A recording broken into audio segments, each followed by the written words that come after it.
श्री कुंद कुंदाचार्य विरचित नियम सार जी परमागम में परमार्थ प्रतिक्रमण की गाथा 77 से 81, जिसको पद्मप्रभ मल मुनिराज ने पंचरत्न करके कहा है, उस पर स्वाध्याय चल रहा है। इसमें कल हमने बात की थी कि ऐसी ही गाथा प्रवचन सार में आ रही है। तो प्रवचन सार में आई थिंक नहीं हाँ 160 160 थी। वेरी गुड, वेरी 160 नंबर की ભાનુબેન યુ સેડ 160 કે હેમંતભાઈ કહ્યું હતું કે મેં હોમવર્ક આપી પણ કોઈએ કર્યું છે એવું પૂછ્યું મેં કીધું ભાઈ મેં એટલે મેં તો કાલે ત્યારે જ કર્યું હતું, પણ પછી હું બોલી નહીં ત્યારે જોઈ લીધું. વાવ प्रवचन सार में नई तत्व प्रज्ञापन 160 नंबर की गाथा है। और सही मानने में तो ये गुरुदेव जी का इटपस का प्रवचन भी बहुत अच्छा है। इस एकदम वैराग्य प्रग जिसको कहे ना, वेदनान। और इसमें आचार्य देव ने परद्रव्य में भी किसको सिलेक्ट किया है? किसको किसको सिलेक्ट किया? किसका शरीर, अपने या दूसरे का शरीर? किसको सिलेक्ट किया? अपने शरीर से वेदना है ना। नहीं મેં દે નહીં, किससे वेदना करना है? પેલા દે थी. हाँ, हाँ, किसका देह, शरीर किसका? अपना ऊपर का? મારું નથી, પણ હું માનું છું મારું છું. अपना तो है नहीं, इसे 24 घंटा એક ક્ષેત્રમાં રહે છે એટલે. देखिए, इसलिए उसमें देखो सब अभी आप पढ़ सकते हैं ना स्क्रिप्ट पे। मैं देह नहीं, वाणी नहीं, मन नहीं, और उसका कारण नहीं। देखो एक इच्छा शब्द दिया है आचार्य ने, कौन सा दिया इच्छा? कारण। कारण नहीं। हमारे जो 77 से 81 गाते हैं, इसमें 3 शब्द आता है। मैं करता नहीं, कार्यता नहीं, अनुमंता नहीं, और कर्ता नहीं। है ना, करता नहीं, अनुमंता कर्ता का नहीं है। तो यहाँ एक और कारण में, उसका कारण नहीं। इसकी टीका में अमृत चंद्राचार्य वो मैंने अब तक माना था कि देह की जो भी क्रिया है ना, वो किससे होती है? मेरे कारण से होती है। मैं इच्छा करता हूँ तो इसे करता हूँ, लेकिन उन्होंने कहा कि इसका कारण मैंने ढूंढ निकाला। मेरी इच्छा नहीं है तो भी ये शरीर का परिणमन तो चलता रहता है। देखो शब्द है ना, मैं स्वरूप आधार के बिना भी वे खरेखर अपने शरीर को धारण, स्वरूप को धारण करते। इसलिए शरीर, वाणी, मन का मुझे पक्षपात नहीं है। पक्षपात आता है शब्द कहीं? पक्षपात शब्द छोड़ के अत्यंत में मध्यस्थ हूँ। शरीर के प्रति भी मध्यस्थ हूँ, माने क्या? मैं उसका कारण नहीं, उसका करता नहीं, कराता है दूसरे द्वारा, कराता नहीं, और कोई करता है उसका मैं अनुमोदन नहीं। इतना मैं मध्यस्थ हूँ, क्योंकि मैं नहीं इच्छा करूँ तो भी उसका परिणाम तो चलता रहता है। ऐसा जरूरी है मैं इच्छा करूँ तो ही उसका परिणाम होगा? इसलिए मैंने तो उसका कारण ढूंढ निकाला है। तो पक्षपात, फिर से शब्द पक्षपात तो समय सार में देखा होगा कहीं? पक्षांतिकरण पक्षातिक्रांत। पक्षांतिकरण मुझे पक्षपात, पक्षपात में क्या होता है? एक का एक मुख्य तो दूसरे के गुण का हो जाती एक है के प्रति राग होता है, दूसरे के प्रति द्वेष होता है। पक्षपात उसको कहते हैं, जिसको इंग्लिश में क्या कहते हैं? आप बायस, बायस। आप बायस हो जाओ, और जहाँ बायस होते वहां एक के प्रति, जैसे कोई स्पोर्ट्स होता है या तो कोर्ट में जो जज होता है ना, वो किसका पक्ष लेता है, किसका साइड लेता है? खुशी तो तटस्थ ऐसे ही, और तटस्थ बनाने में क्या होता है? न कोई राग होता है, न कोई द्वेष होता है, बस। तो मैं ये शरीर के प्रति, फिर शरीर में साथ में शरीर आदि है ना, तो अमृत चंद्राचार्य ने साथ में लिया शरीर, वाणी और मन। 3 कौन आ गया? चलो फिर से, योग मन, वचन, काया, उसके योग जुड़ते हैं। जुड़ते हैं इतना नहीं, उसमें इष्ट अनिष्ट की कल्पना करते हैं। ये पक्षपात है। मन, वचन, काया मुनिराज को भी है, उसका जोड़ान है, लेकिन क्या नहीं है? पक्षपात नहीं है, इष्ट अनिष्ट की कल्पना नहीं। कि शरीर में जोड़ गया तो नो, मैं तो अत्यंत निरोगी हूँ, मुझे तो कोई चिंता नहीं है। ऐसे ही मेरी ऐसी आवाज, वाणी है कि दूसरे को क्या करते, प्रसन्न कर देता हूँ। और मन में ही ये सबके प्रति, ये परद्रव्य का परिणाम है, उसके प्रति मुझे कोई भी पक्षपात नहीं है। तो यहाँ हमने पहले क्या आई? चार गति की पर्याय की बात आई ना, कि इनके प्रति भी मुझे क्या नहीं है, पक्षपात नहीं। कभी भी समय मिले ना तो इस पर गुरुदेव जी के प्रवचन ये सुनने योग्य है। बहुत उस वेदनान की गुरुदेव जी ने अच्छी धारा ली है। तो हम फिर से अपने विषय पे आ जाते हैं, नियम सार पे। ગુજરાતી લઈ લો છો? હા, થોડા ગુજરાતી લઈ લો તો વાંધો નહીં. હા, તો આપણે અહીંયા પરમાર્થ પ્રતિક્રમણ નિયમ સાર છે 149 પાનું, એમાં પેલા 4 પર્યાય લીધી હતી. નરક એટલે ગતિ આદિની જીવની પર્યાયમાં, કે નારક પર્યાય એટલા માટે શબ્દ વાપરો છે. શું શબ્દ વાપરો છે? નારક પર્યાય, તિર્યંચ પર્યાય, મનુષ્ય પર્યાય અને દેવ પર્યાય. એટલે આ કોઈ શરીરની પર્યાયની વાત નથી, જીવની પર્યાયમાં જે યોગ્યતા રૂપનો અશુદ્ધતા ઔદયિક ભાવ છે. કારણ કે ચારે ગતિ ઔદયિક ભાવમાં આવે છે ને, 21 ભેદ છે એમાં. તો એ બધું તેમનો હું કરતા નથી. આપણને અત્યારના એ મનુષ્ય પણ આની યોગ્યતા મળી, શરીરની વાત નથી કરતો. તો શેના કારણે મળી? શેના કારણે મળી?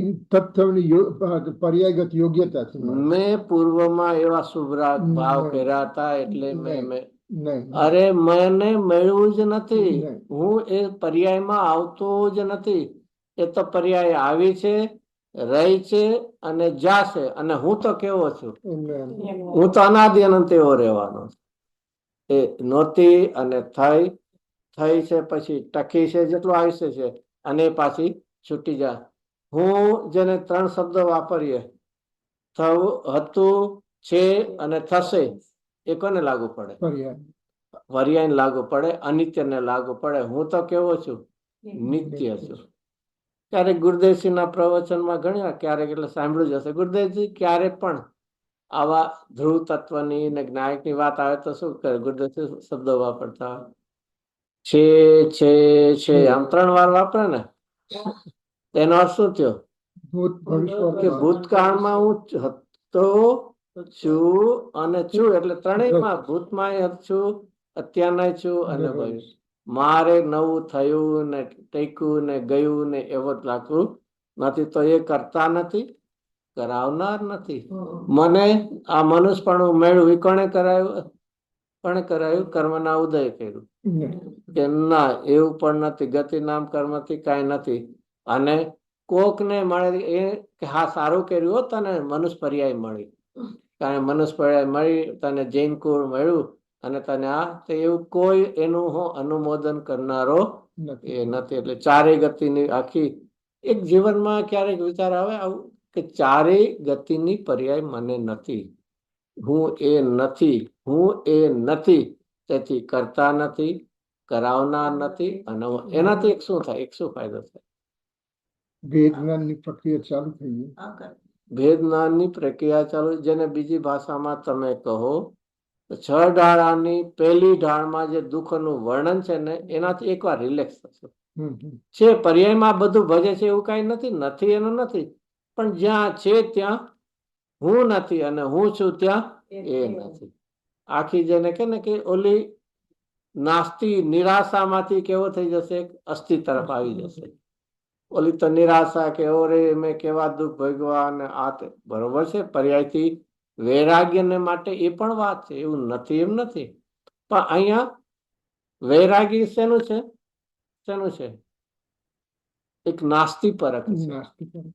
વૈરાગ્યમાં હંમેશા નાસ્તી. અને અહીંયા કેવું છે? અસ્થિ પરક.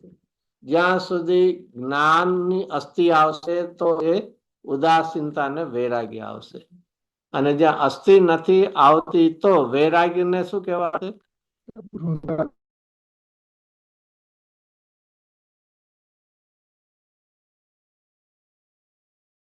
કે બધા. અને હજી ટીકામાં તો અહીંયા નથી નથી નથી કીધું, પછી અસ્થિ પણ આવશે ટીકામાં. ચાલો એનાથી આગળ આપણે આવીએ. હવે માર્ગણા સ્થાન, ગુણસ્થાન અને જીવસ્થાન, આ ત્રણેય બોલ શેમાં આવે છે? 50 થી 55 માં આવે છે. નિયમ સારમાં પણ આગળ આવી જાય છે. શુદ્ધ ભાવ અધિકારમાં, શુદ્ધ ભાવ અધિકારમાં આવે છે ક્યાંય? આજ બધા શુદ્ધ ભાવ અધિકારમાં ગુણસ્થાન જે બધા એક જ કેવા છે બધા 14 ભેદ છે ને બધાના કોઈને ગાથા Yeah, ગોતવી yeah, પડશે ને yeah. કેટલામી ગાથા મળી ગઈ No, no, ગાથા મેં મળી ગઈ ગુણસ્તક છો 42 નંબરની ગાથા 42 બની ગયા 42 Okay. નિયમ સારમાં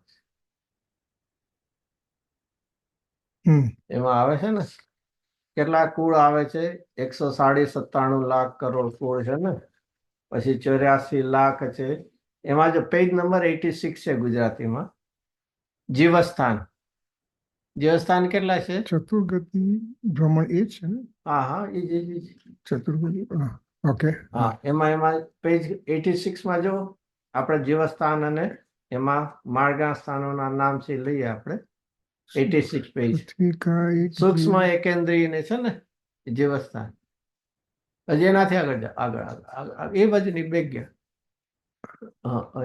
હા આવ્યો છે ને સૂક્ષ્મ એકેન્દ્રી હા 14 જીવસ્થાન બહુ સિમ્પલ રીતે યાદ કરવા તો કેવી રીતે યાદ કરે 5 ગતિ 5 ઇન્દ્રિય 5 ઇન્દ્રિય એમાં પહેલામાં શું લેવાનું સૂક્ષ્મ ને બાદર એકેન્દ્રીયમાં હા સૂક્ષ્મ અને સ્થૂળ જે આવે છે ને બરાબર સૂક્ષ્મ અને બાદર હવે અને છેલ્લામાં છેલ્લામાં પંચેન્દ્રિયમાં સંજ્ઞ અને અસંગી અસંગી. પંચ 7 થઈ ગયા Yeah. હવે એક માં પર્યાપ્તિ ને અપર્યાપ્ત એટલે 7 ગુણ્યા 2 કરશો 14 થઈ જશે Yeah. બરાબર આ તો બહુ 5 ઇન્દ્રિય હમ. એકેન્દ્રીયમાં 2 સૂક્ષ્મ સૂક્ષ્મ અને અને સ્થૂળ સ્થૂળ. અથવા સૂક્ષ્મ અને બાદર સૂક્ષ્મ અને સ્થૂળ એ થઈ ગયા અને સંજ્ઞીમાં પણ 2 હોય ને પંચેન્દ્રિયમાં સંજ્ઞી અને અસંગની અસંગની તો 7 થઈ ગયા અને એક માં શું લીધું 6 પર્યાપ્તિ પર્યાપ્ત ને અપર્યાપ્ત એ રીતે 14 જીવસ્થાન થયા એક વિચારવા જેવું છે આચાર્ય શું શીખડાવે જીવને જીવસ્થાન છે જીવને જીવસ્થાન હોય ને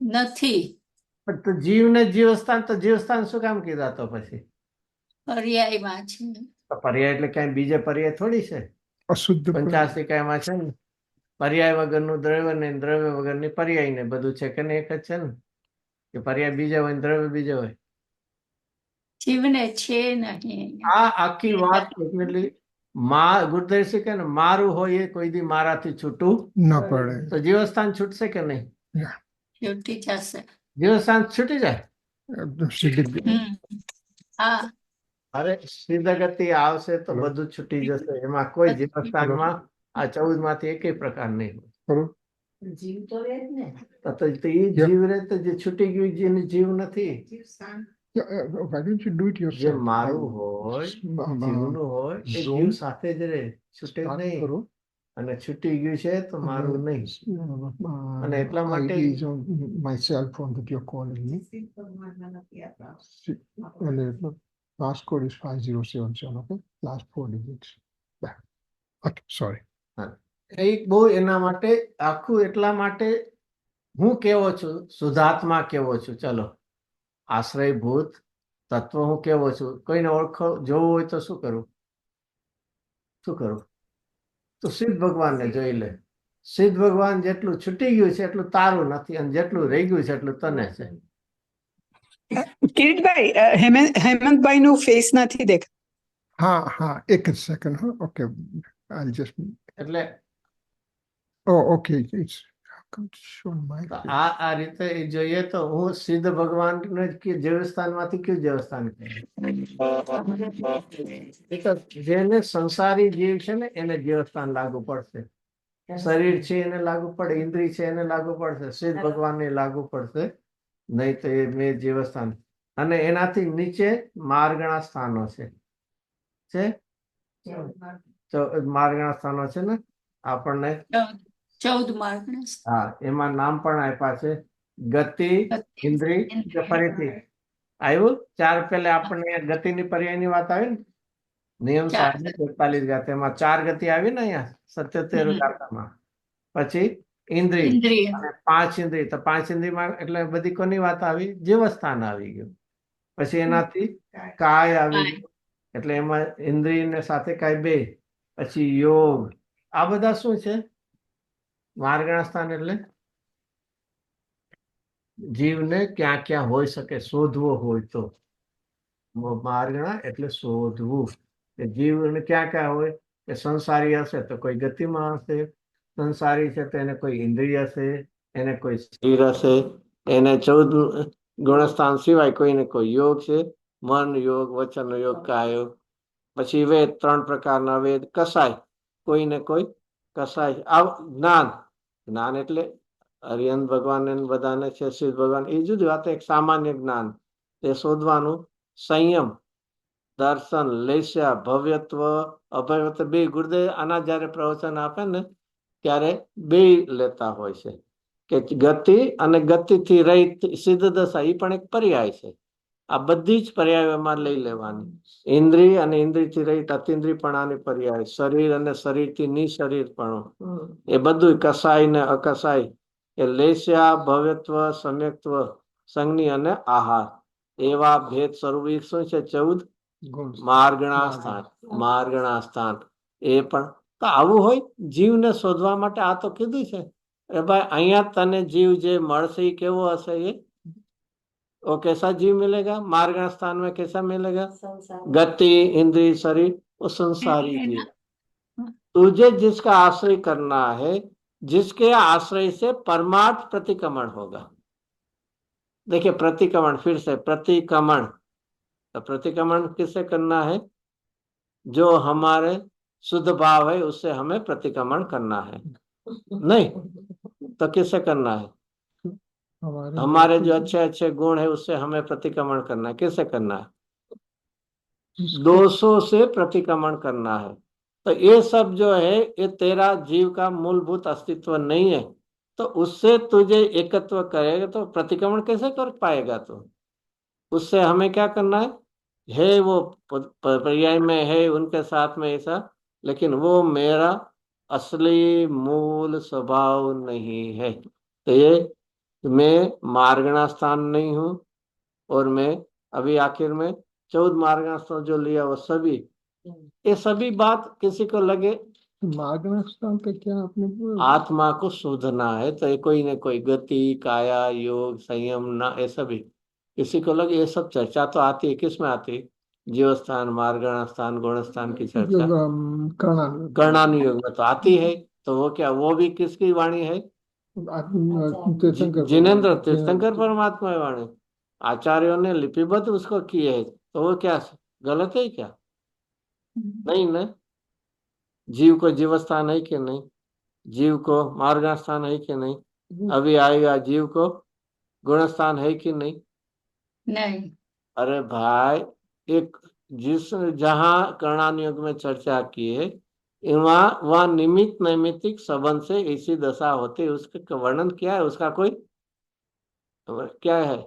निषेध नहीं है. पर्याय में सब योग्यता है और साथ में निमित्त नैमित्तिक संबंध भी बनता है. लेकिन तुझे किस आत्मा का आश्रय लेना है? सापेक्ष आत्मा या निरपेक्ष आत्मा? आप कभी भी कुछ पैसे की लोन लेने को जाते तो किसके पास जाते हो? जो स्वयं लोन लेके धंधा करता है उसके पास जाएंगे कि जो अपने निरपेक्ष है, अपने स्वाधीनता से पैसा जिसके पास है. तो यहाँ तुझे किसका आश्रय करना है? निरपेक्ष आत्म तत्व का. तो ये इसमें एक कोई कर्म के साथ ऐसा संबंध नहीं. ऐसा तत्व होता है कि जिसमें, और ये भी समय सार की 50 थी 55 गाथा में आखिर का जो बोल है ना वो गुणस्थान है. तो अंतिम में गुणस्थान, मार्गस्थान जीवस्थान नहीं, अंतिम गुणस्थान भी मार्गस्थान नहीं और मैं गुणस्थान नहीं. ये गुणस्थान तो अच्छा शब्द दिया है ना. गुणस्थान होना अच्छा या बुरा है? गुण लिखा है. अच्छा गुण, जैसे कहते हैं ना ये भाई, इस भाई का ये गुण अच्छा है, वो तो शांत है, सरल है, तो उसका गुण, तो गुण अच्छा होता है बुरे होते हैं? नहीं. यस, ये गुणस्थान पर्याय की बात है. जीव की गुण तो अच्छे होते हैं ना, माने ये पर्याय की बात है कि पर्याय में गुणस्थान होते हैं. इसकी इस तरह से बात आती है. तो गुणस्थान होना अच्छा है या न होना अच्छा है? त्रिकाली शुद्ध आत्मा के द्रव्य फिर से सिंपल, इतना लंबा लंबा नहीं. गुणस्थान होना अच्छा है या न होना अच्छा है? ना होना. न होना अच्छा है. तो कोई गुण नहीं रहेगा, कुछ भी गुण नहीं रहेगा. गुणस्थान એટલે ગુણ નહીં તો કશાય નહીં યોગની તારતમ્ય. देखो, ये गुणस्थान होना ये सिद्ध करता है कि तू अभी भी अपूर्णता में है, पूर्ण दशा में नहीं। सिद्ध भगवान को गुणस्थान नहीं होता है, तो वहां तक पहुंचना। अतीत है। गुणस्थान है उसका अर्थ का गुणस्थान का होना। चलो आप बताइए क्या सिद्ध करता है?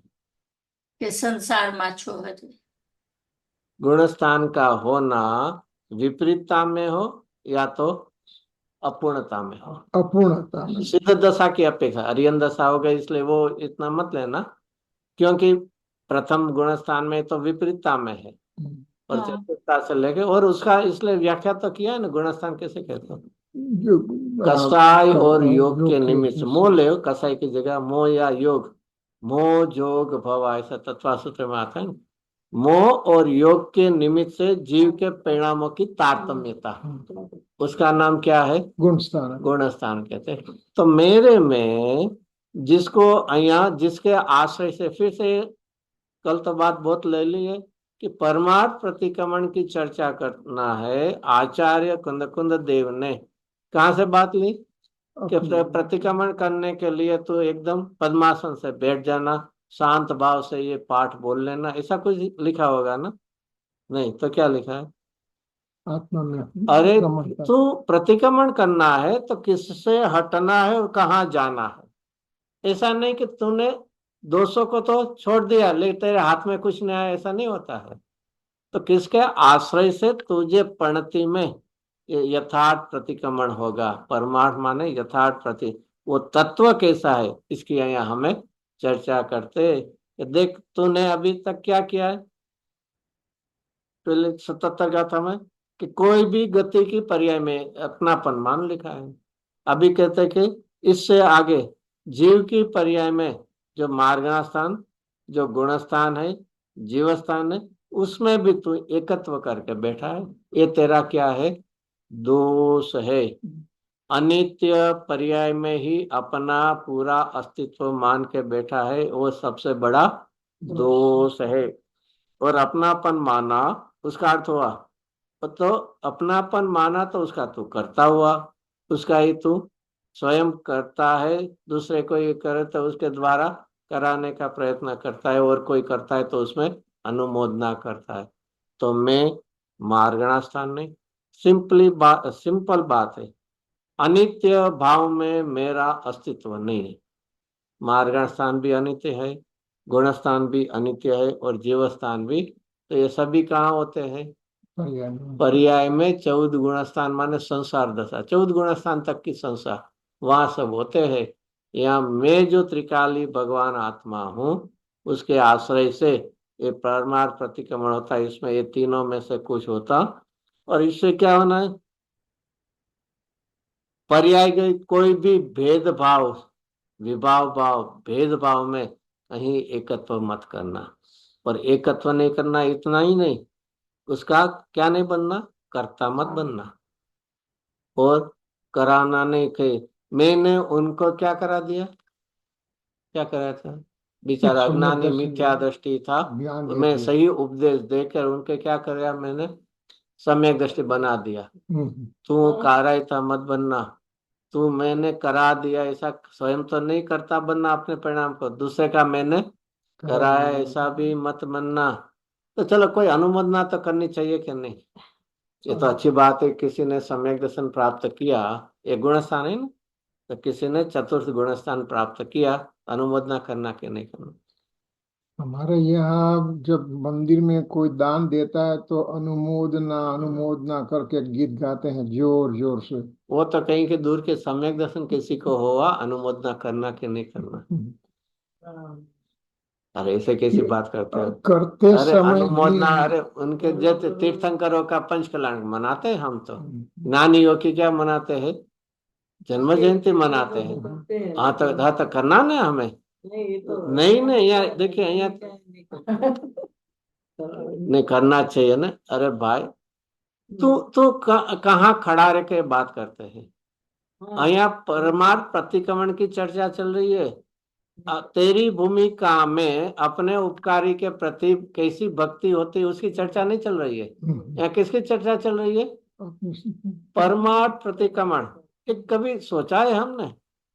साक्षात तीर्थंकर देव की वाणी सुनने का विकल्प भी क्या है? अप्रतिक्रमण। अप्रतिक्रमण दोष है, प्रतिक्रमण नहीं है। वहां परलक्षी एक तो ज्ञान है और सुनने का विकल्प है। इतना समझ लेना दोष क्या है। अंततः जैन दर्शन में दोष किसको कहते हैं? जो मेरे में से निकल सकता। अपने स्वभाव को छोड़ के पर लक्ष्य में, चाहे सो राग हो या परलक्षी ज्ञान हो, दोनों हो, परलक्षी कोई भी भाव दोष है। तो भगवान की वाणी सुनते हैं तो उनके प्रति लक्ष्य जाता है, तो सुनने का विकल्प है। और परलक्षी तो कोई भी परलक्षी भाव दोष है और उसका प्रतिक्रमण यहाँ हमें कराते हैं। अरे जब भी भूमिका है तो उपकारी के प्रति उपकार का जब भी प्रसंग आता है, गुरुदेव से इसके लिए एक बहुत उत्कृष्ट दृष्टांत देते थे। कुंद कुंद आचार्य देव को सिमंदर भगवान का स्मरण आया तो उनको क्या हुआ? तमस्तुति में आता है ना, क्या शब्द भगवान लिखे? रे रे सिमंदर नाथ ना विरहा पेड़ा आ पर। उन्हें ये आचार्य देव को लगा कि हमारा ऐसा पुण्य क्या है कि जहाँ तीर्थंकर रहे वहां हमारा जन्म नहीं हुआ, और जहां हमारा जन्म हुआ वहां तीर्थंकर का योग नहीं। तो उनको विरह लगा ना, तो कहाँ गए वे? महादेव क्षेत्र में। महाविदेह क्षेत्र में कुंद कुंद आचार्य देव गुरुदेव से इसके लिए कौन सा शब्द यूज करते हैं? सदेह से विदेक में साक्षात सिमंदर भगवान का योग बना। वो जिसके नहीं है, जैसे एक होता है ना, क्या होता है, कौन सा शरीर होता है? आरक शरीर होता है, उसका एक पुल्ला होता है ना, कहीं भी आरक रुधिधारी में तो वहां जाते, लेकिन उनका जो मुनिराज होते हैं वो तो कहाँ यहीं बैठे रहते, ऐसा नहीं है। कुंदकुनाचार्य कैसे गए? सदैव विदेह में जाके उन्होंने सिमंदर भगवान का योग मिला, ये यात्रा की उन्होंने। हम तो परोक्ष रूप से तीर्थ क्षेत्र में जाते, उन्होंने तो प्रत्यक्ष रूप से। तो वो भी एक विकल्प है। यहाँ कहते हैं कि ये सभी मैं नहीं हूँ, मैं स्वयं उनका कर्ता नहीं। आप समझते कर्ता किसे कहते हैं? जो पण में सो करता, वो समय सार में सब व्याख्या है ना। इससे और एक और भी कुछ कार्य रूप जो परिणमित हो उसका नाम कर्ता है, जिसमें व्यापक होता है, तत्स्वरूप है। और एक कुछ कारक में जो करता था उसकी बात आप कर रहे हैं। छह कारक ले लो, एમાં से एक कर्ता ले लो। एक कर्ता जो जिसका कर्ता बनता है उसका वो कभी भी अभाव नहीं सोचेगा, उसकी वृद्धि सोचेगा। जो जिसको करता है वो कैसे करता है?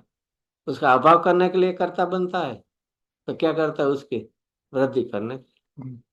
तो तू कोई भी परलक्षी भाव का कर्ता बनता है तो उसका तू उसकी वृद्धि सोचेगा, अभाव नहीं सोचेगा। तो मैं उसका कर्ता नहीं, पहले तो लिया मैं नहीं हूं, वो मैं नहीं, उसमें क्या आ गया? मार्गस्थान नहीं, गुणस्थान नहीं, जीवस्थान नहीं, उसका अर्थ क्या हुआ? उसमें एकत्व छोड़ा, और एकत्व छूटा तो क्या होता है?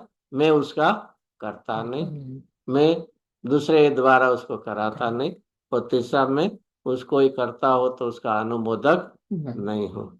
इससे आगे अभी मैं बालक नहीं, मैं वृद्ध नहीं, और उस तरुण भी नहीं। तीन आया, तीन को क्या आया? तीन क्या आया? बालक, युवान, वृद्ध। किसकी पर्याय? शरीर की। सॉरी, તમે ઓલું બદલાવી નાખો। जूनी जूनी 42 गाथा है। अपने को अभी कौन सी गाथा आई? 79 गाथा आई ना, बालक युवान वृद्ध की 79 नंबर की गाथा। चलो ये तीन क्या आया? बालक, युवान, वृद्ध क्या है? क्या है? मेला आया ना, मैं बाल नहीं, बाल नहीं के बालक नहीं, ऐसे क्या था? बाल नहीं, वृद्ध नहीं, वृद्ध नहीं और तरुण भी नहीं हो। नहीं नहीं, मेरी तो युवा अवस्था है, मेरा सभी शरीर कैसा है? एकदम स्ट्रॉन्ग पावरफुल है ही नहीं। मैं अभी क्या हो गया? वृद्ध हो गया, अभी मेरे में कोई ताकत नहीं रही। ये तीन किसकी बात है? चलो बताए। ये जैसे मैं बाल नहीं हूँ यानी कि शरीर रूप पर्याय में नहीं हूँ। शरीर रूप पर्याय तो नहीं हूँ, ऐसे ही ऐसे योग्यता भी योग्यता जो अपने पर्याय में पर्यायगत वो भी योग्यता। नहीं हूँ, शरीर तो दूर नहीं हूँ, इसके योग्य जैसा आया था ना पर्यायगत नारक पर्याय, तो ये जीव की पर्याय की योग्यता मान। हम्म। तो यहाँ और एक और भी ले लो कि ये कहाँ होते हैं, मुख्य कहाँ होते हैं, ये बालक युवान वृद्ध, ये 3 प्रकार की अवस्था चारों गति में नहीं होगी। मनुष्य तिर्यंश में है, मनुष्य देव देह पर्याय काल में में उनका तो ऐसे ही पुण्य का उदय साता का वैकृतिक शरीर है, ईमान नहीं होता। और नारकी में क्या होता है, उसका तो ऐसे वृद्ध रूप का ही रोग ऐसा ही होता है। इसमें ये 3 प्रकार नहीं होते हैं, ये मुख्य किसमें होते हैं, मुख्य मनुष्य तिर्यंश। मनुष्य और तिरंग।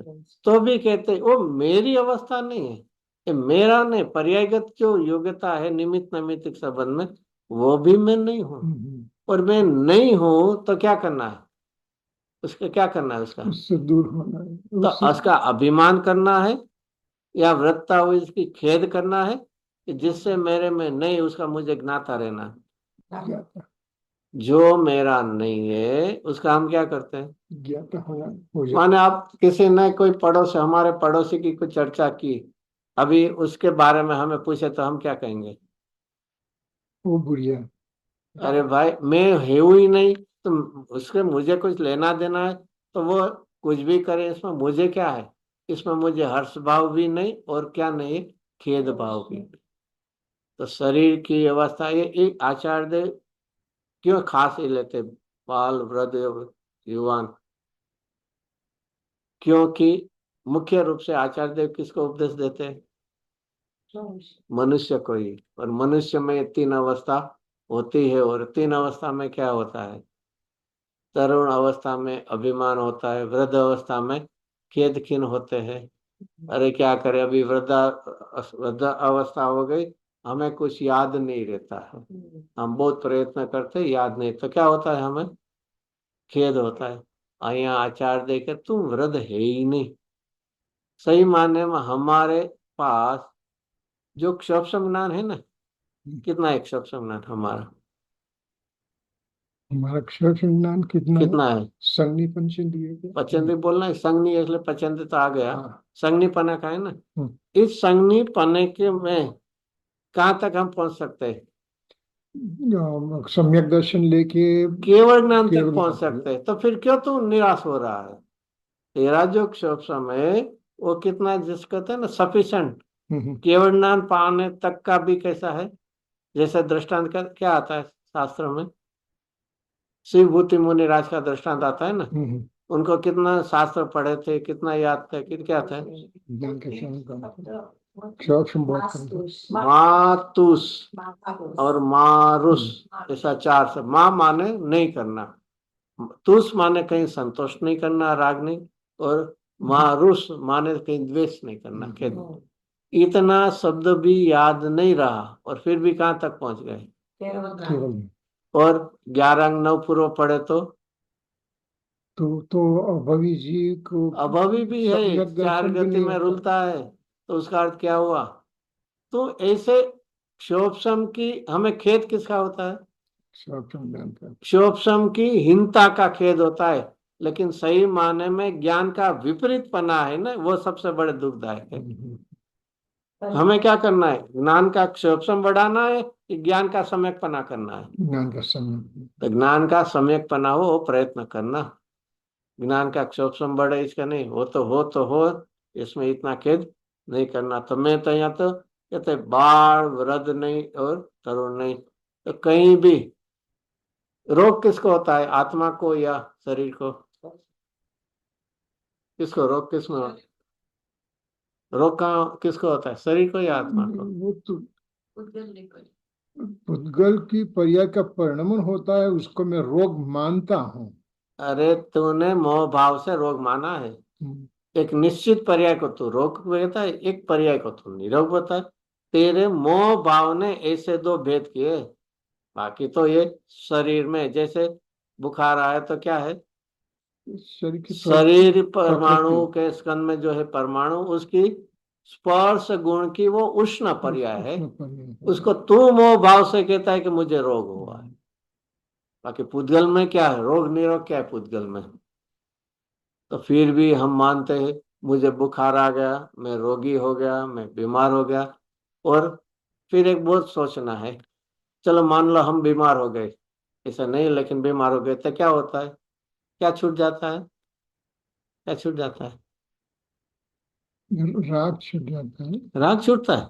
फिर बीमार होते तो नहीं भाई आज तो जिन मंदिर नहीं आ पाऊंगा क्योंकि मैं तो बीमार हूँ, स्वाध्याय नहीं होगा। लेकिन वहां बैठे बैठे घर में बैठे क्या हो सकता है, टीवी देखेंगे। हाँ दुकान का सब चल रहा है भाई, कैसे चल रहा है, क्या है मुझे मोबाइल, ये क्या किया तूने।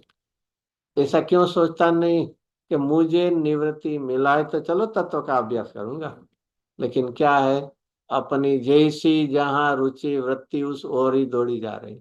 यहाँ तो निवृत्त कर देते हैं हमने शरीर से कि मैं बाल युवान वृद्ध नहीं है, इतना तो नहीं, मैं उसका क्या नहीं, कारण कारण नहीं। देखो आया शब्द है यहाँ एक एक्स्ट्रा, वो जो 160 में था वो भी, ये दो जो गाथा थी इसमें कि सिर्फ कर्ता नहीं, कार्यता नहीं, अनुमंत, तीन शब्द आते।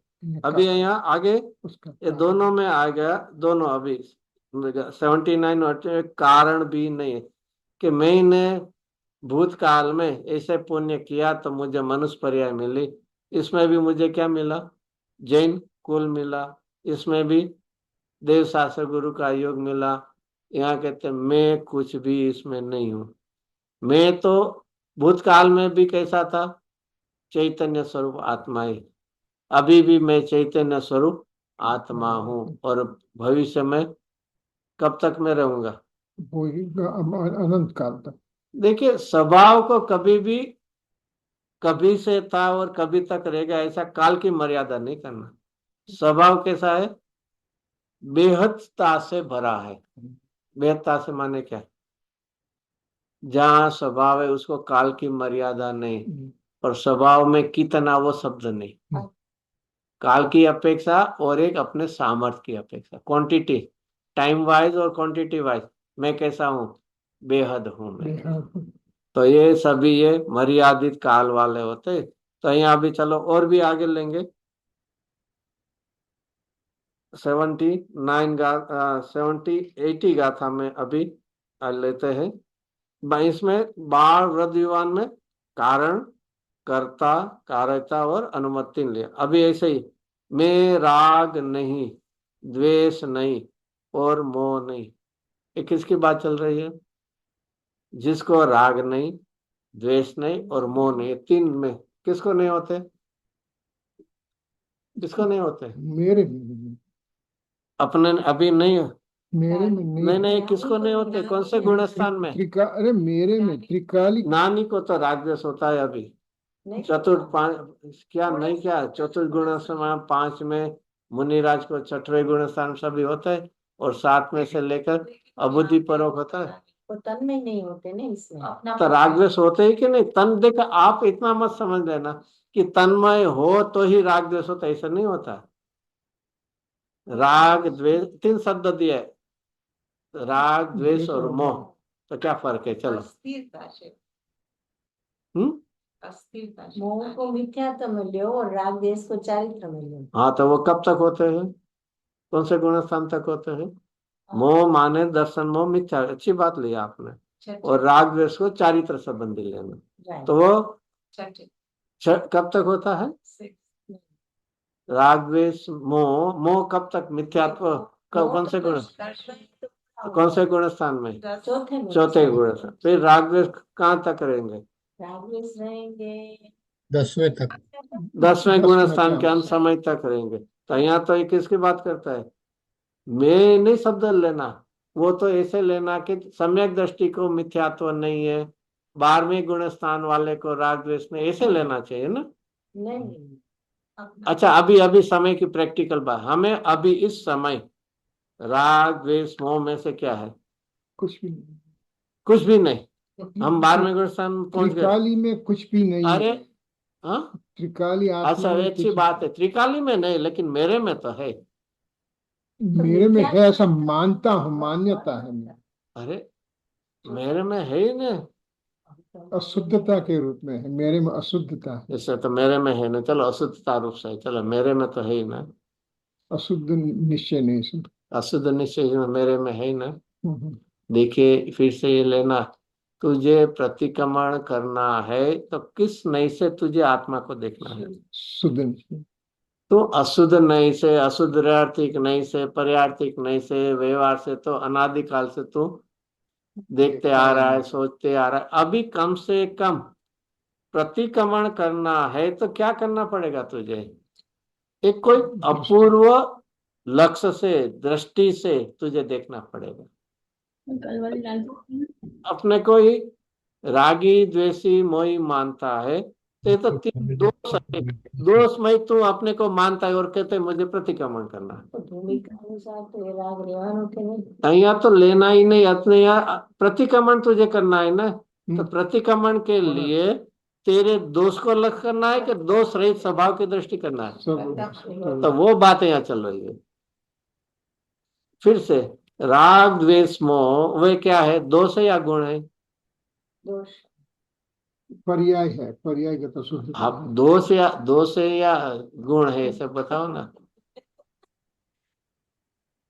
राग चारित्र द्वेष गुण मोह तो दोष है या अच्छी बात है? चारित्र गुण की विपरीत पर्याय है। मोह में मिथ्यात्व लगे तो श्रद्धा भी आ जाएगी।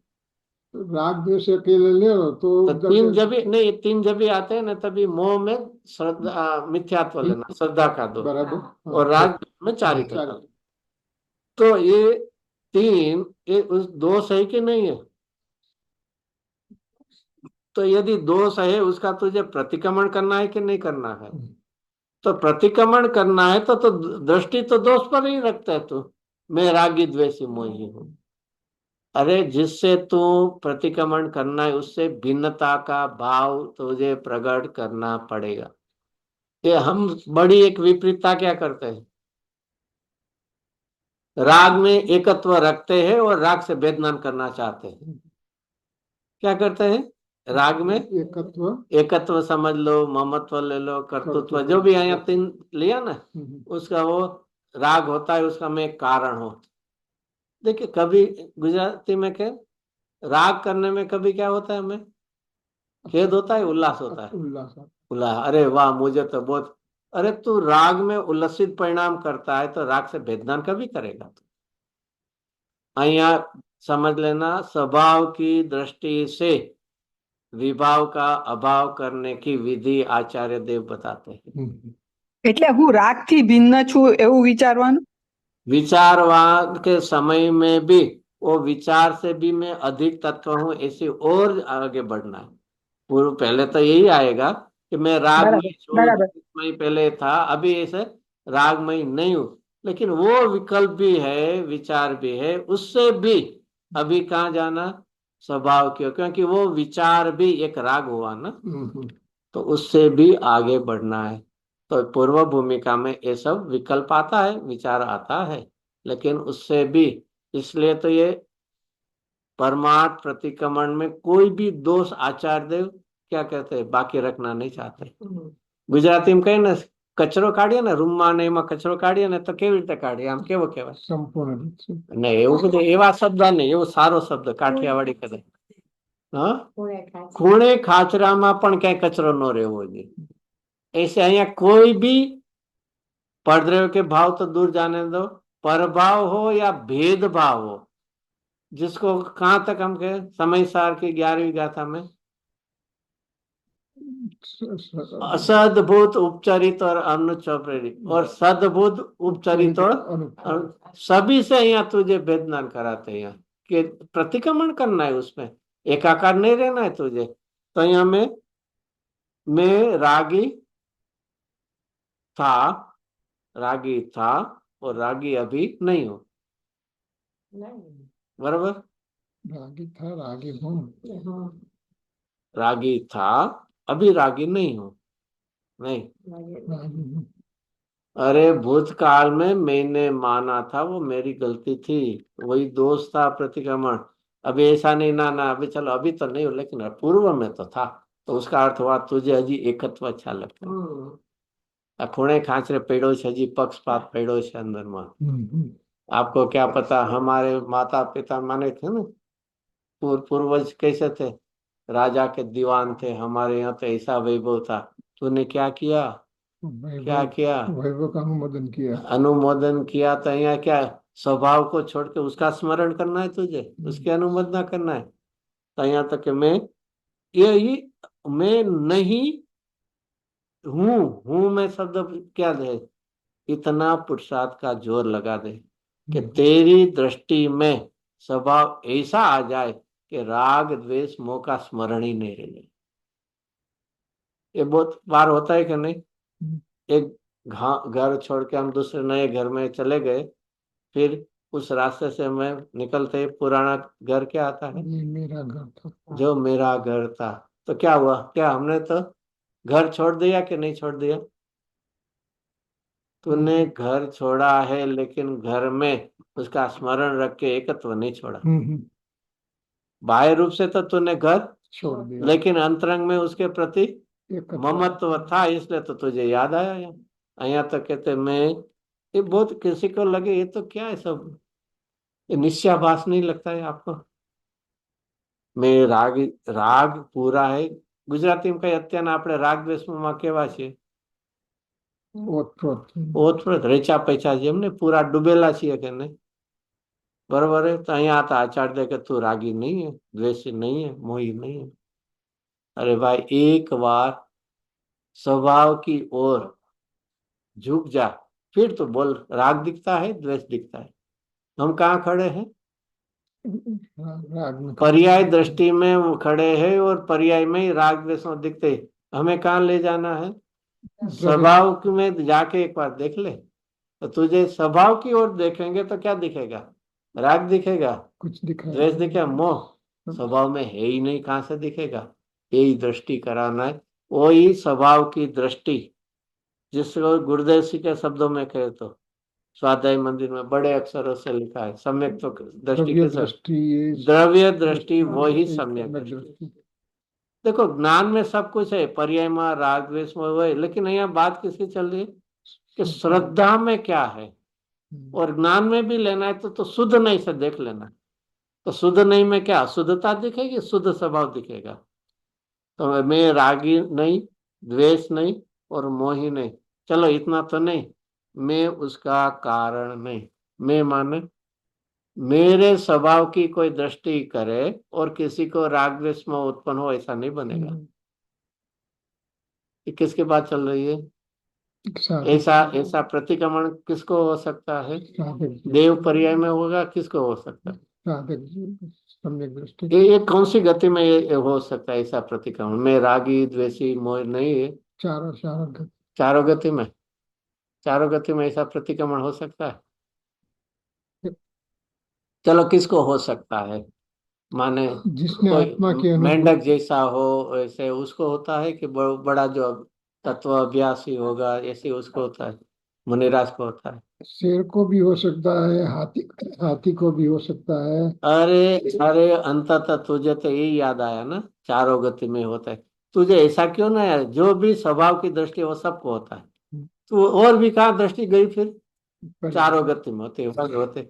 अरे ऐसे नहीं, ऐसा परिणमन स्वभाव की दृष्टि में हुए बिना रहने, फिर बाह्य दृष्टि में हो, कोई भी क्षेत्र में हो, कोई भी गति में हो, अरे यहाँ स्वभाव का आश्रय ले, बस इतना ही तुझे काम है, उसका आश्रय लेना है। तुझे कुछ नया नहीं बनाना है। कोई स्वभाव कहीं गुम हो गया ढूंढना, ऐसा नहीं है। स्वभाव नहीं और तुझे बना, ऐसा नहीं है, उसका ही स्वीकार करना है। तो यह मैं मेरी अभी मैं मिथ्यात्व में हूँ, तो ये सब हमने बताया कि आत्मा की अनुभूति जिसको हुई है, दृष्टि हुई है, उसकी बात तो मैं अभी क्या कर रहा हूँ? तो वही कह रहे, तो तू मैं मिथ्या दृष्टि हूँ ऐसे तूने कैसे पक्का किया, नक्की कैसे किया? स्वभाव दृष्टि में या पर्याय दृष्टि में? कहाँ खड़ा रह के तूने ये किया है कि मैं मोही रागी द्वेषी हूँ? पर्याय दृष्टि में। तो वही तो बदलाना है, स्वभाव दृष्टि कराना ही चारे अनुयोग का तात्पर्य है। क्योंकि स्वभाव की दृष्टि से ही वितरागता होती है। कुन आचार्य देव का जो शब्द है ना, कौन सा है? चारे अनुयोग का तात्पर्य वितरागता है। कहाँ है? प्रवचन में 85 इकाई में। 172 में तो 85 इकाई में तो वो वितरागता कब होगी, कभी होगी, पर्याय दृष्टि में या स्वभाव दृष्टि में? तो बस, तो चारे अनुयोग का एक तात्पर्य, एकमात्र क्या तात्पर्य है? वितराग। पर्याय दृष्टि छोड़वा है, स्वभाव दृष्टि कराना है। और जो स्वभाव दृष्टि करे उसको वितरागता प्रकट हुए बिना रहेगी नहीं। तो नहीं, ये सब जो मेरा बोले, प्रश्न क्या है कि अभी मैं कहाँ पर हूँ? तो द्रव्य दृष्टि तो जब मैं करूंगा तो अरे फिर से स्वभाव दृष्टि करेंगे तभी हो, लेकिन स्वभाव कभी है? कायम का वर्तमान में क्या है मेरे पास, विभाव है या स्वभाव है? भी दोनों है अभी तो मेरे। दोनों है, लेकिन मुझे अभी प्रतिक्रमण करना है, तो विभाव रूप दोष पे दृष्टि करना है कि जहाँ दोष नहीं है ऐसा निर्दोष स्वभाव में ही उसकी दृष्टि करना है। यानी कि मिथ्यात्व गुण स्थानक में भी स्वभाव दृष्टि हो सकती है, ऐसा प्रश्न है। मिथ्या दृष्टि है ये पर्याय में, तभी ही स्वभाव की ओर झुकेंगे, तो मिथ्या दृष्टि की जगह में सम्यकपना प्रकट हुए बिना रहेगा। तो वो एक अस्थि नास्ति एक ही समय में होगा, मिथ्यात्व का नाश और स्वभाव दृष्टि का उत्पाद। तो ये सब हम करते हैं, ये अभ्यास करते हैं स्वभाव दृष्टि में जाने का। इसलिए तो 82 गाथा में लिखा ना, ये करना है। और आचार्य देव भी कहते हैं अभी उसका अभ्यास चालू रखना, भेद अभ्यास। इसलिए सबसे पहले शब्द दिखाया ना, एक बार याद करना और रटना ऐसा नहीं, उसका क्या होना चाहिए? घोटन। जिसको समय सार की 38वीं गाथा में क्या है, निरंतर समझाए जाने पर। तो आचार्य देव निरंतर समझाने, गुरु बैठते हैं क्या? और यदि वह बैठे तो तेरे में सामर्थ्य उपयोग रखेगा। तो यहाँ क्या है, ये आचार्य देव एक लाइन दोरी देते हैं, और ऐसा तुझे निरंतर क्या करना है, अभ्यास करना है। जब राग द्वेष मोह पर्याय में है, उसी समय मैं राग द्वेषी मोही नहीं, ऐसा स्वभाव की दृष्टि करना वही प्रथम करने योग्य पुरुषार्थ है। ये स्वभाव दृष्टि परोक्ष होगी कि प्रत्यक्ष होगी? अभी मुझे दृष्टि में प्रत्यक्ष परोक्ष नहीं, दृष्टि में यह सावधान है। प्रत्यक्ष परोक्ष किस में होता है? ज्ञान में होता है। अभी चलो कोई पूछे ज्ञान में, अनुभव के काल में ज्ञान प्रत्यक्ष है या परोक्ष है? चलो दृष्टि में तो प्रत्यक्ष परोक्ष नहीं होता है, वो जाने दे। चारित्र में भी नहीं है, तो ज्ञान में तो प्रत्यक्ष परोक्ष है ना। तो अनुभव के काल में प्रत्यक्षपना है या परोक्षपना है? दोनों है। अबुद्धिपूर्वक का राग है। नहीं, प्रत्यक्ष परोक्ष की चर्चा है, ज्ञान में प्रत्यक्ष परोक्ष। देखो इसमें दोनों भाव है। केवली भगवान जैसे असंख्य प्रदेश आनंद गुण जैसे जानते हैं, ऐसा छद्मस, मैं चौथे गुण वाला नहीं, गढ़दर्देवादी हो तो भी, कोई भी छद्मस ऐसा जान सकते नहीं। इसलिए ज्ञान को क्या कहेंगे? परोक्ष कहेंगे। और जैसे तत्वार्थ सूत्र में ना आदि परोक्ष, मति सूत्र को वहां कैसे कहा है? परोक्ष कहा है। अवधि मानो एक देश प्रत्यक्ष और केवल नाम सकल प्रत्यक्ष।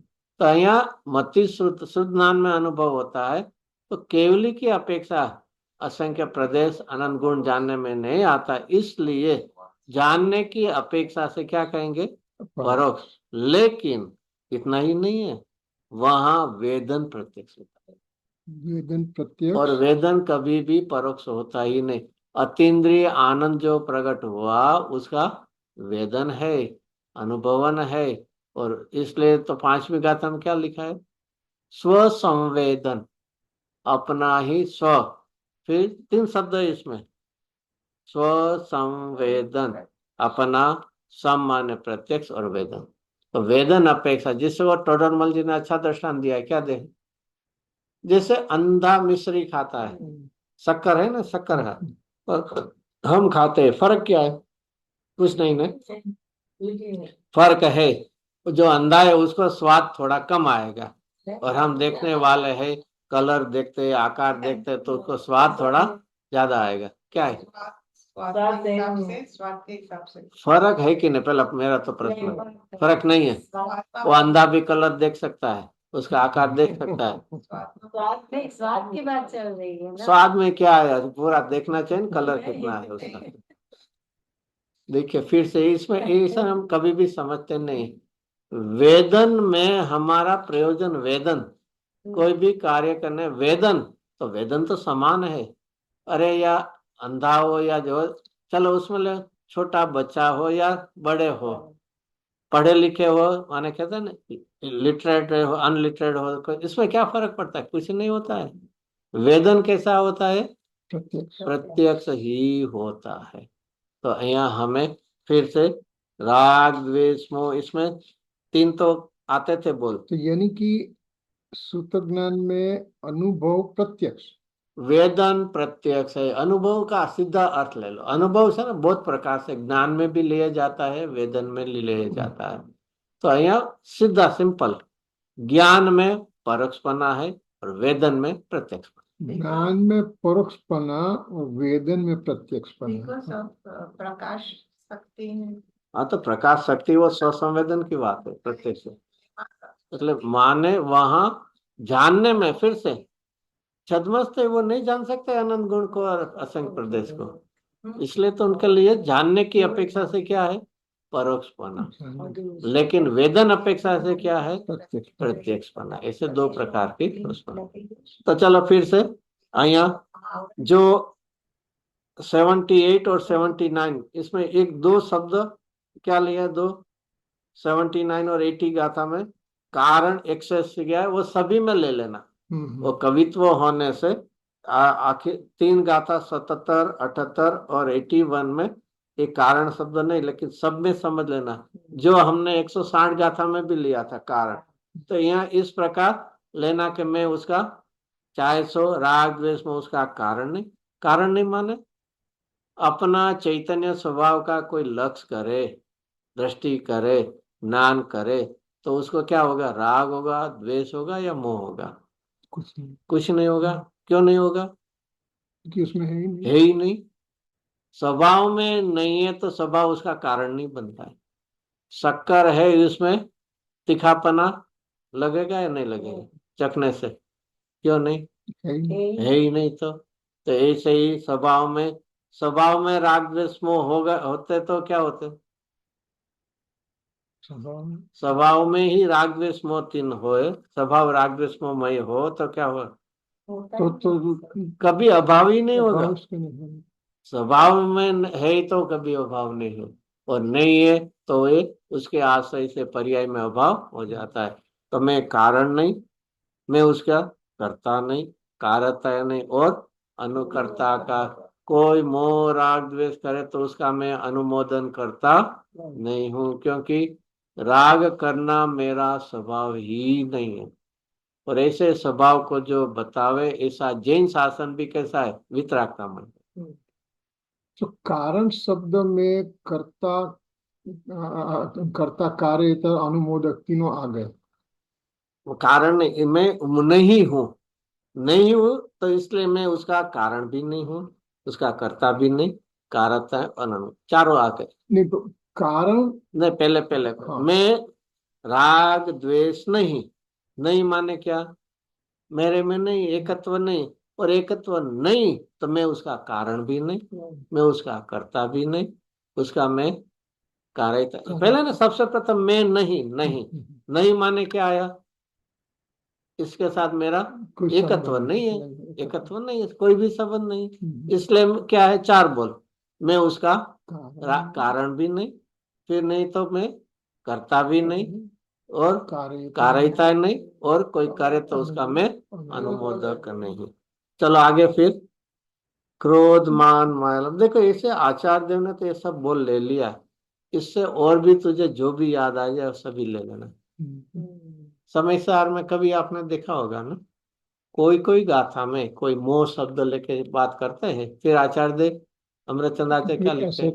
18 बोल 16 बोल ले लेना कि ये मोह पद बदल करके इसमें राग देश मोह ले लेना, कसाई ले लेना, इंद्रिया ले लेना, ऐसा आता है ना मन। और आचार्य देव कहते ये 16 तो प्रवचन करना, इससे और भी तुझे याद आ जाए तो सभी लेना। ऐसे यहाँ 5 गाथा में तो ये सब बोल ले लिया, इससे भी तुझे जो भी याद आए, क्योंकि शुभ परिणाम और अशुभ परिणाम कितने प्रकार से है?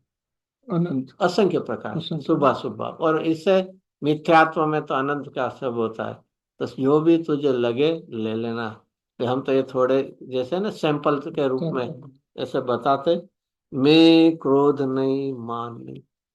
अरे ऐसा जगत में तो तू बहुत क्रोधी है यूं माने, और चलो कोई नहीं कहता, हमें भी लगता है ना मैं कैसा हूँ भाई, सॉरी हो, मैं मुझे बहुत क्रोध आ जाता है, मुझे मान नहीं ऐसे करना चाहिए कि ना, पहले मैं क्रोधी ऐसा पहले स्वीकारना नहीं चाहिए। तो है तो मेरा क्रोध स्वभाव है, मैं क्या करूं, मेरी क्रोध प्रकृति स्वभाव, ऐसी है तो। क्रोध स्वभाव बोल दिया, वही ऑक्सीमोरन हो गया। अरे भैया, मैं क्रोधी, मेरा क्रोध करना, तू कहाँ खड़ा रह के ये तूने डिसाइड किया है? पर्याय में पर्याय दृष्टि में या स्वभाव दृष्टि से? तो तुझे पर्याय दृष्टि में रहना है या स्वभाव दृष्टि में जाना है तुझे? एक स्वभाव की तुझे इतनी महिमा क्यों नहीं आती है कि जिसके बिना मेरी एक समय की पर्याय भी नहीं रहे? ऐसे कैसा स्वभाव है मेरा कि मैं स्वभाव का विस्मरण एक समय भी करूं, वो मुझे स्वीकार्य नहीं है। जैसे कोई होता है ना, कोई कंपनी में और किसमें, देखिए तू एक भी गलत बोले, माने कुछ भूलो, लेकिन तू झूठ बोले, वो मुझे स्वीकार्य नहीं है। ऐसे ही यहाँ मेरी पणति स्वभाव का विस्मरण करे, याद नहीं करे, स्वीकार नहीं, मुझे एक समय भी नहीं स्वीकार्य हो। तो ये स्वभाव की दृष्टि। अरे स्वभाव की महिमा इतना करना कि भूतकाल के सभी दोषों का एक ही समय में क्या हो जाए, प्रतिक्रमण हो जाए। इसलिए स्वभाव की महिमा, तो स्वभाव की ओर एक बार देख ले। इसलिए आपको देखना है ना थोड़ा, तो समय सार की 14वीं गाथा में देखना है। इसमें जो 5 बोल लिया ना, एक एक दृष्टांत देकर, उसके पहले अमृतचंद्र वो थोड़े शब्दों में, वाक्यों में उसमें लिख दिया, समय सार की 14वीं नंबर की गाथा। इसमें आचार्य देव ने क्या लिखा कि शुद्ध नहीं किसे कहते हैं? कि जो नए आत्मा को अबद्ध स्पष्ट, अनन्य, नियत, अविशेष और असंग, ये 5 भाव स्वरूप देखता है, उसका नाम शुद्ध नहीं कहते। तो शिष्य ने किया, अरे आचार्य देव आपने तो एक काम सरल भाषा में, माने एक छोटा सा काम ऐसे कर दिया, क्योंकि आपको तो क्या है स्वभाव दृष्टि है, इसलिए। पर हम क्या करें, हमें तो भी क्या है 8 कर्मों से बंधे हुए हैं, हमें फिर 4 गति में हम खड़े हैं, हमारा ज्ञान है वो क्या है कम ज्यादा हो रहा है, हम गुण भेद के चिंतन में अटके हैं और कसाय भाव है। इसमें आप कहते हैं कि ऐसे आत्मा को देखना कैसे संभव है? हाँ, आप ऐसे कहो मैं सिद्ध हो जा बाद में अबद्ध स्पष्ट आत्मा, उसको मैं स्वीकार करूंगा, लेकिन अभी है ही तो क्या करूं, इसके बीच में एकाकार हूं। इसमें क्या करना है? अभी और भी आगे जाए, थोड़ा और भी आगे आगे जाए, आगे जाए, आगे जाए, और भी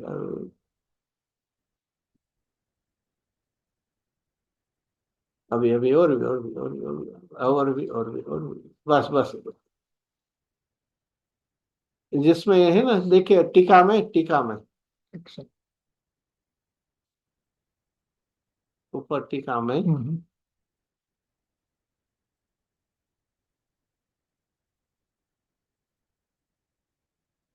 हाँ, ऊपर की टीका में 4थी लाइन, यहाँ शिष्य पूछता है कि मिला, यहाँ मिला शिष्य पूछता है कि जैसा ऊपर कहा है वैसे आत्मा की अनुभूति कैसे हो सकती है? हमें तो असंभव लगता है, क्योंकि हम, मैं देखता हूं तो क्या मुझे दिखता है?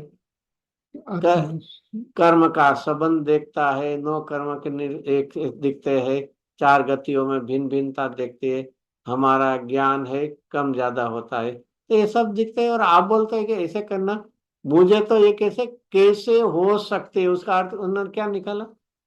इम्पॉसिबल। हाँ, इम्पॉसिबल, असंभव।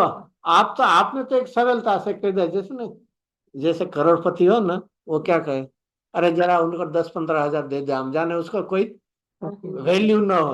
अरे पर हमारे पास 100 रुपया भी नहीं, और आप कहते हैं ऐसा कैसे संभव है? ये बहुत अच्छा प्रश्न है। इसमें आप हमारे जैसे शिष्य कि हमारे कैसे संभव है, तो आचार्य देव क्या कहते हैं? उसका समाधान यह है, अबद्ध स्पष्ट आदि भाव अभूतार्थ, अभूतार्थ भविष्य में होंगे, इसलिए अभी है, ऐसा भी नहीं लिखा है। है देखिए यहाँ था नहीं था, हमारी दृष्टि वहां नहीं जाती है, होगी वहां दृष्टि जाती है पे नहीं जाती है। क्या है, पर्याय में ऐसा होगा इसी दृष्टि पर, लेकिन स्वभाव ऐसा है वहां तक नहीं। ગુજરાતીમાં કહીએ તો બહુ સરસ શબ્દ છે, બદસ્પરાદી ભાવ અભૂતાર્થ હોવાથી. ગુજરાતીમાં બહુ સરસ શબ્દ છે. તો ફરક શું છે હોવાથી અને થવાથી? શું ફરક છે? હોવાથી એટલે છે જ. હોવાથી ત્રિકાળી अस्तित्व त्रिकाली। દેખાડે છે અને થવાથી प्रगट पर्यायમાં દેખાડે। तो हमारी दृष्टि क्या है, होने में है, पर्याय में है। लेकिन आचार्य देव कहते हैं कि ये अभूतार्थ है, करना नहीं है, स्वभाव में है। Therefore, इसलिए यह अनुभूति हो सकती। देखो टोटली ऑपोजिट आया। क्या ऑपोजिट आया? शिष्य पूछता है कि अनुभूति कैसे हो सकती, आचार्य देव कैसे कैसे नहीं हो सकती। तेरा स्वभाव ऐसा पड़ा नहीं हो तो तुझे नहीं हो सकती। अरे तुझे दिक्कत क्या है, तेरा स्वभाव तो ऐसा ही। और इसलिए फिर दृष्टांत से वो बात, इसलिए देखे कोई भी आगम लो, हमारे दृष्टि में जैसे है ना असंभव लगता है ना, इसको आचार्य देव कैसे है शक्य संभव करके हमें बताता है। चलो टाइम तो बहुत हो गया। चलो इस प्रकार है, यहाँ 4 कसाई ले लिए और 4 कसाई में एक में उसका कारण भी ले लेना, नहीं ले तो भी, और कर्ता कार्यता और कर्ता अनुमोदन का नहीं है। इस प्रकार ये सभी 5 गाथा में अलग अलग भाव लेके अंततः कोई भी परलक्षी भाव इसमें 4 बोल घटा लेना, कारण नहीं, कर्ता नहीं, कार्यता नहीं और अनुमोदता नहीं। तो ये तो नास्ति आई। अस्थि क्या है वो अभी टीका में पद्मबलधारी देव इसमें साथ में है। किसी का प्रश्न हो तो पूछ सकते हैं अभी, अनम्यूट करके।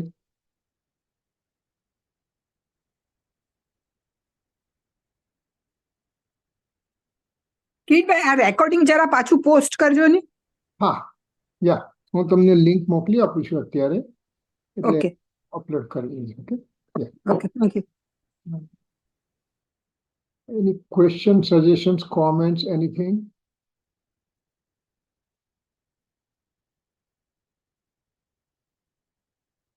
ओके, ऑलराइट, चलो। जावाणी के ज्ञान से सूझे लोकालो, सोवाणी मस्तक नमो सदा देता हूँ। 9 टाइम्स 9 का मंत्र।